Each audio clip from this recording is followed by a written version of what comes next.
Welcome back, everybody, to the channel. Just doing a little Steelers-Bengals post-game recap. Able to knock this one out a little bit earlier than usual. Halftime of the 4 o'clock games. I was able to get my writing and other things done. Ladies and gentlemen, they did it. 400 yards on offense. I thought I'd never see the day. It feels like it's that old meme on Twitter where it's been like 84 years or whatever. But this felt like the best or most, I guess, replicable Steelers win of the season. I know that kind of sounds weird from a game that they only won 16-10, technically still a one possession win. But this one was not like most of the Steelers wins this year, where you kind of came away feeling a little bit yucky, I think is the word I used in my article. But I thought the Steelers played well today. They played a lot better than the score probably indicated. I thought the Bengals kind of were fortunate with some bounces on some tip passes, some screen passes going their way. The Steelers had that weird Jalen Warren fumble, the Deontay Johnson non-catch in the end zone, and just some fluky kind of stuff I thought went against them today. That probably should have made the score disparity a little bit larger. But all in all, 400 yards on offense, first game for Eddie Faulkner and Mike Sullivan in charge. And I was pretty impressed with the way the offense looked, to be honest with you. The run game continued to do its thing. The Steelers, 33 carries, 153 yards, 4.6 yards per carry. That also includes some kneel downs from Kenny Pickett towards the end of the game. Najee played extremely well. A little bit of an off game from Jalen Warren. Like I mentioned, the fumble was a killer early because I thought they had a really good chance to get on the board early, get a nice lead. But, Najee, 53% success rate on his runs today. Thought he was really good, provided a couple explosive plays. I know that everybody has been just like all year, really dating back to last year, kind of trying to pit the running backs up against one another.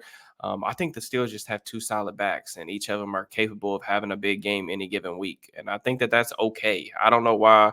I get why the fantasy football community wants to kind of argue over those two guys, but from a Steelers fan perspective, I just don't get it. Like, I think they have two solid starting caliber backs, and Harris was the hot hand today, and thought he played really well.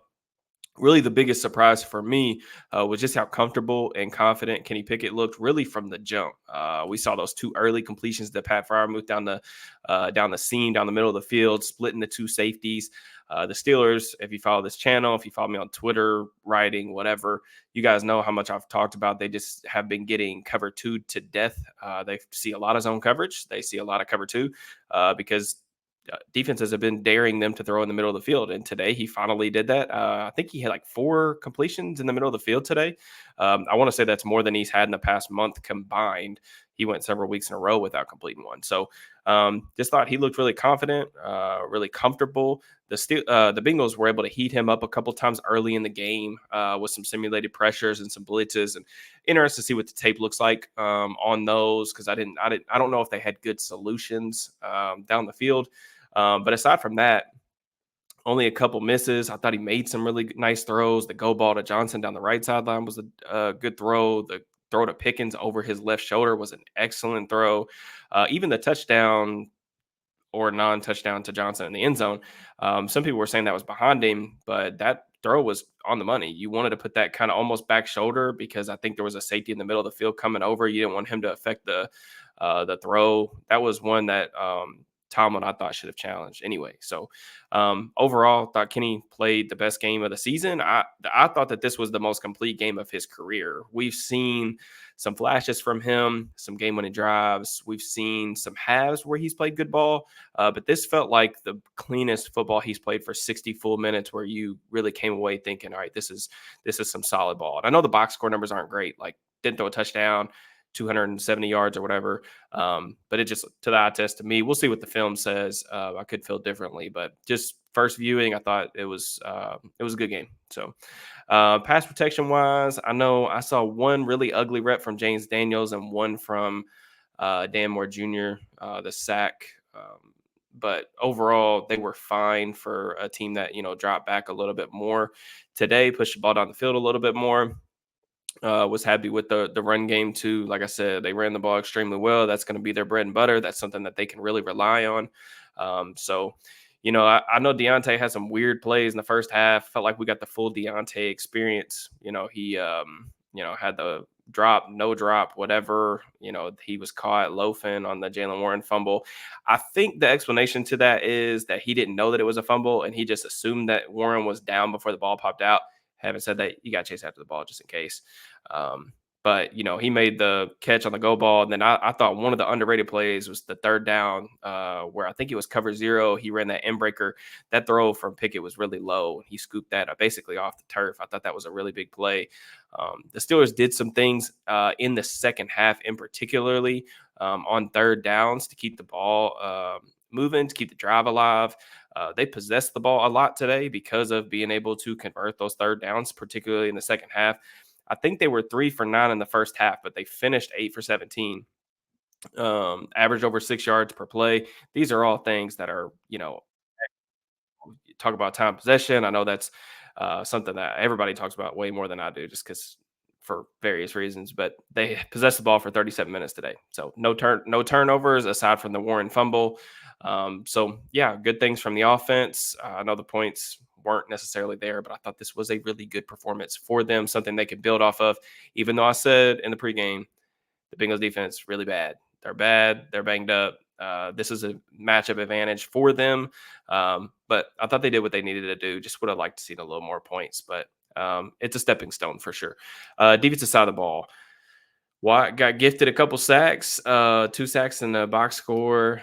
They left him unblocked on one play, but I thought he had a nice game. Otherwise, Highsmith had a couple pressures, didn't register, I don't think, a sack on the day. Cam Hayward got him one as a result of Highsmith forcing Jake Browning to step up in the pocket.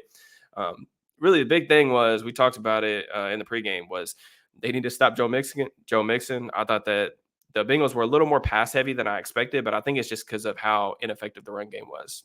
Mixon was 8 carries for 16 yards. That's really disappointing, especially when you got your backup quarterback in. You really want to be able to, take some of the load off of his shoulders. The Bengals weren't able to do that. I thought that their offensive line struggled at the point of attack. I thought the Steelers really controlled the line of scrimmage, which was a good thing. Saw some good things from Landon Roberts, per the usual, based on what we've seen this season. Secondary, like I said, there were some tip passes with Jamar Chase. Good concentration plays by him, but not necessarily anything they could do about those. Mixon didn't even have a successful run on the day, by the way. I just looked. But Chase had the one deep ball over Porter. Porter's in great position on that play. Chase just ends up, executing late hands. And we may do a video on that because there was a lot of examples of that. Receivers making plays, Johnson, Pickens, Chase down the sideline. So we may do a video on that this week. But, it seemed like Porter shadowed him a decent amount this game. Interested to see what the tape and the reps look like away from the ball. I wanted to see how he was going to respond to last week, which I thought his performance against Cooper was a little shaky. So, but yeah, overall, DeMonte KZ, he should have had a pick, dropped an interception, and then Mykal Walker had a really nice play in coverage where he end zone coverage with a deflection. One of the things too, like I can't wait to see Minka get back on defense, just because I feel like they're playing pretty good ball right now. Patrick Peterson with another nice pass deflection today as well. Underneath, I really want to see what Minka does when he gets back. But speaking of replacements and people stepping up to the plate, man, Trent Thompson, like last week, I thought he played really well. I highlighted him on Twitter a couple times. We talked about him in the post game as well. Dropped an interception. He didn't drop the one this week, which is awesome to see. Get your first career pick. I think it's really notable and worth talking about. Like when a guy comes in basically off the street, first 2 career starts and plays above average to pretty good football, man, to be honest with you. I think it's one of those turning point situations, midway through the third quarter. The Steelers are down 7-3. The Bengals are threatening to score again. Thompson comes away with that interception, and then the Steelers go down and score and take the lead. Those type of plays, getting those type of contributions from not just your role players, but like from guys that are, filling in for injured guys, it's pretty special. So really like what I saw from there. Little concerned about the kick coverage unit. They gave up a long return against the Packers a couple weeks ago, and then they gave up another long return today. Just in these low scoring affairs, I always try to bring up special teams as much as I can because with the Steelers brand of ball always being in these close games, special teams really matters. It's a good thing that Boz is a really reliable kicker. I want to say it's like 21 of 22, maybe. I'm not looking, but 21 of 22 on the season. But those special teams plays, man, they mean a lot more when you're in these really tight one possession games like the Steelers always find themselves in. So, but overall, I thought it was a really good performance for the Steelers. This is one that they desperately needed to have. Just kind of check like the New York Times playoff predictor. I think with a win today, it was like 71, 72%. If they lost, it went down to like 38% or 32%, something like that. But overall, things look really good. AFC North win is big. AFC win is big for the wild card picture. The Steelers 7-4 now, get Arizona next week. I'll be really interested to see how that game concludes because I was watching that right before I hopped on here. So I'll watch the second half of that just to get a little early beat on my scouting for next week. But yeah, overall solid win. I'm very interested to see what the tape says on things they put in new on offense, or if it was more just execution based. I did feel like they ran a couple more play action plays a day. Maybe it was like one or two more. The middle of the field usage was obvious. Granted, some of the stuff was dictated by the coverage structure of the Bengals with a lot of split safety stuff, but really interested to see what the tape looks like on that. So as always, I appreciate you guys hopping on here with me. Just make sure you like the video on your way out, subscribe, drop me a comment, turn on notifications, all that good stuff. And I will be back hopefully tomorrow or Tuesday with the first film room of the week. And I will holler at you guys then. Enjoy the rest of your Sunday and Victory Monday. Peace.